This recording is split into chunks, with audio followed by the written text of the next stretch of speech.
وزیر اعظم شہباز شریف آج field marshal Asim Munir اور وفاقی وزراء کے ہمراہ 2 روزہ دورے پر جدہ روانہ ہوں گے۔ بھارت سے کشیدگی کے دوران حمایت پر اظہار تشکر کیا جائے گا۔ وزیر اعظم شہباز شریف نے جنگ بندی کے کردار پر ڈونلڈ ٹرمپ کو امن کا پیمبر قرار دے دیا۔ پاک امریکہ تعلقات اب نئے دور میں داخل ہو رہے ہیں۔ اسلام آباد میں امریکہ کے یوم آزادی کی مناسبت سے تقریب کا خطاب۔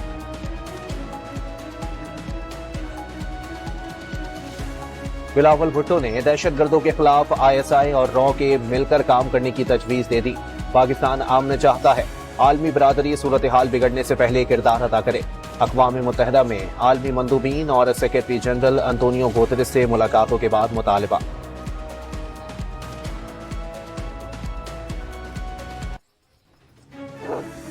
کشیدہ صورتحال پر دنیا بھر میں پاکستانی موقف کی پذیرائی۔ بھارتی بالادستی کا خواب دفن ہونے پر ہندوستان میں صف ماتم بچھ گئے۔ وزیر خارجہ اسحاق ڈار نے بھارت سے فی الحال دوبارہ کشیدگی کا امکان مسترد کر دیا۔ ٹرمپ نے ٹیلی فون پر صرف اتنا کہا، نریندر سرنڈر۔ مودی نے جی حضوری کر دی۔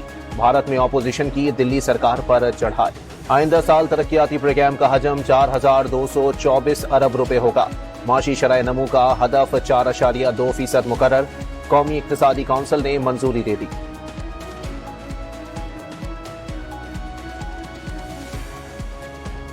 سندھ کا زرعی ٹیکس 1 جولائی سے نافذ نہ کرنے کا مطالبہ مسترد۔ وزارت خزانہ کی ٹیم نے واضح کر دیا، زرعی انکم ٹیکس کے فیصلے کو عالمی مالیاتی فنڈز کے ساتھ معاہدے کی وجہ سے واپس نہیں لیا جا سکتا۔ وزیر اعظم شہباز شریف سے MQM وفد کی ملاقات۔ آئندہ سال کے لیے بجٹ تجاویز دی۔ شہباز شریف کا K4 منصوبے پر کام کی رفتار تیز کرنے کا وعدہ۔ گرین لائن منصوبہ حکومت کی اولین ترجیح رہے گی۔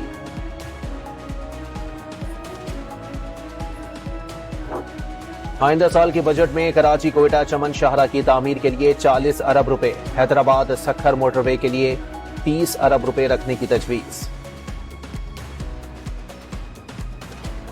وزیر اعظم نے نئے چیف الیکشن کمشنر اور 2 ممبران کی تقرری کے لیے مشاورت کا آغاز کر دیا۔ اپوزیشن لیڈر کو خط لکھ کر ملاقات کی دعوت۔ الیکشن کمیشن میں عمر ایوب کے خلاف اسپیکر کے ریفرنس کی سماعت۔ اپوزیشن لیڈر نے اسپیکر کو خط لکھ کر ریفرنس کی تفصیلات مانگ لی۔